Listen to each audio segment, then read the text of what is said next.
বছরের পর বছর ধরে কোনো সমস্যাকে সমাধান করবার চেষ্টা করা হয়নি।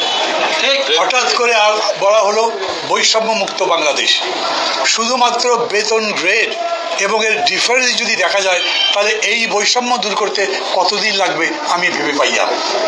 আমি জীবনে কোনোদিন চাকরি করিনি, সরাসরি ব্যবসা করিনি, আজকাল কিছু কিছু করি, তাও ভালো করে বুঝি না, চাকরি তো বুঝি না। আপনাদের এই যে কি বলেছেন চতুর্থ 1:4 বলেছেন, ওইটা আমি অত ভালো বুঝি না। আমি পড়েছি এগুলো আমি কয়েকবার পড়েছি। আমার একটা জিনিস মনে হয় কি, ধরেন এই যে দেশের সমস্যার সমাধান করবার জন্যে সব রাজনৈতিক দলগুলো বর্তমান সরকারের সাথে মিলে 8 মাস ধরে কথা বলেছেন যাতে একমত হয়ে নির্বাচনটা করা যায়। 3টা টার্ম নির্বাচন ধ্বংস করে দেওয়া হয়েছে। সেই নির্বাচন আবার গণতান্ত্রিকভাবে ফিরিয়ে আনা চাইলেই তো হবে না, একটা পদ্ধতি লাগবে যাতে ঠিকঠাক মতো ফিরে আসে।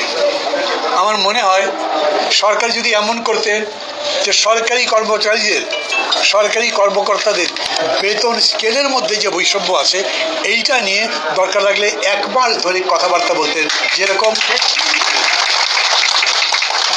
করে এই সংস্কার আলোচনা চললো, তাহলে হয়তো একটা সলিউশন করা যেত। আমার মনে হয়েছে এরকম, আজকে একটা সলিউশন করছি, কালকে আর একটা সমস্যা আসছে। দেখা গেল একটা সমাধান যা করা গেল সেই সমাধানের মধ্যেই কিছু সমস্যা লুকিয়ে আছে যা আমরা ভালো করে লক্ষ্য করিনি। কিন্তু আমরা তো সত্যি সত্যি একটা বৈষম্য মুক্ত সমাজ গড়তে চাই, দেশ গড়তে চাই। আমরা এরকম একটা দেশ গড়তে চাই যেই দেশ বাসযোগ্য। আমাদের আমি বলবো প্রধান কবি ছিলেন শামসুর রহমান। উনি একটা কবিতা লিখেছিলেন, আমরা বাগান চাই, এমন বাগান যেখানে ফুলের কাছে সহজে পারবো যেতে। আমরা একটা জীবন চাই, এমন জীবন যা যাপন করতে আমাদের ভালো লাগবে। আমরা এরকম একটা দেশ চাই যেই দেশের মধ্যে থাকবার পরে মনে হবে আমি একজন মানুষ, আমার মূল্য আছে, আমাকে সবাই সম্মান দেয়, আমি ক্ষুধায় কষ্ট পাই না, আমি অপমানিত হই না, আমি কারো কাছে বঞ্চিত হই না, এবং আমি একটা দেশের কথা বলে অন্যের কাছে গর্ব অনুভব করতে পারি। কিন্তু বাংলাদেশটা কেমন, একটা মানুষটাই যে বলবে এই দেশে ভালো আছি। আপনি যারা এখান থেকে বিদেশে চাকরি করতে যায় তাদের জিজ্ঞেস করেন কেমন আছে, তারা বলে আমরা ভালো আছি। আমার দেশের লোক মধ্যপ্রাচ্যে চাকরি করে বলে ভালো আছে, আমার দেশের লোক মালয়েশিয়া চাকরি করে বলে ভালো আছে, আমার দেশের লোক আমার দেশে চাকরি করে সে ভালো নাই। এটা হলো, এটা কি হলো? আমি কি এই দেশের জন্য লড়াই করেছি? এই দেশের জন্য এখন লড়াই করি। আমি সেই রকম একটা দেশ নির্মাণ করবার জন্য আপনারা যে সংগ্রাম করছেন এই কারণেই আপনাদের সাথে একাত্ম থাকি। আমি মনে করি যে বৈষম্য দূর করবার বড় সৈনিক আপনারা। আমি কৃষকের কি বৈষম্য দূর করব? আমি কৃষকের কি বৈষম্য দূর করব? কৃষক তো বেতন পায় না, আমি তাকে কমও দেই না বেশিও দেই না। কৃষকের যদি জমি থাকে, ও চাষ করে, ও যদি তার ফসলের ন্যায্য মূল্য পায়, ও তার সার বীজ কীটনাশক পায়, তাহলে সে ভালো করে চাষ করতে পারবে। এর মধ্যে বৈষম্যের কিছু নেই, সারের দাম কমাতে হবে। কিন্তু আপনাদের মধ্যে আমি শুনেছি এবং এখানেও দেখলাম আপনাদের সর্বনিচের গ্রেড বেতন পায় কত আর সর্বোচ্চ পায় কত? আপনি ভাবেন এই বৈষম্য কেন হবে? আমি গত কয়েকদিন ধরে দেখছি শিক্ষকদের আন্দোলন, আপনারা নিশ্চয়ই খেয়াল করছেন। শিক্ষকদের বেতন, বাড়ি ভাড়া বেতন কত দেওয়া হয়েছে? 500 টাকা। ওরা বলছেন 20% বেসিক পে, সেটা তাদেরকে বাড়ি ভাড়া হিসেবে দেওয়া হোক। 20% বেসিক পে দিলেও সব মিলে 3000 টাকার বেশি হয় না। একটা গ্রামের মধ্যে যান, সেখানেও 3000 টাকা দিয়ে কোনো বাড়ি পাওয়া যায়? কিন্তু ওইটাই করা হচ্ছে।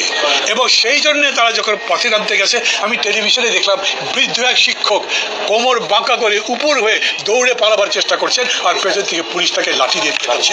এই দেশ, এই দেশের জন্য লড়াই করেছি আমরা। আমি একই অবস্থা কর্মচারীদের ব্যাপারে দেখি।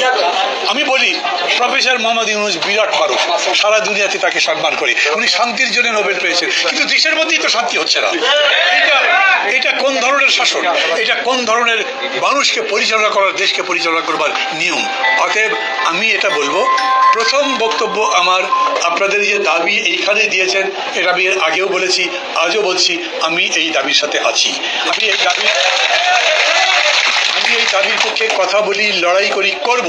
কিন্তু তার সাথে সাথে আমি বলি আমি সামগ্রিক লড়াইটা করতে চাই। আমি যেরকম করে বললাম, দেশের বৈষম্যের এই জায়গাগুলোকে চিহ্নিত করে, দরকার লাগলে মাসের পর মাস আলোচনা করে করে সব জায়গা কারেকশন করে, যাতে মানুষের মধ্যে কোনো কষ্ট না থাকে, সেই আমি আপনাদেরকে সেই সৈনিক হিসেবে চাই। আমি চাই মানে চাই মানে আমি সেনাপতি এরকম বলছি না, কিন্তু আমি বলছি আপনারা আপনাদের জায়গা থেকেই সৈনিক হন, আপনাদের জায়গা থেকেই সেনাপতি হন, আপনারা আপনাদের জায়গাটা ঠিক মতো বোঝেন এবং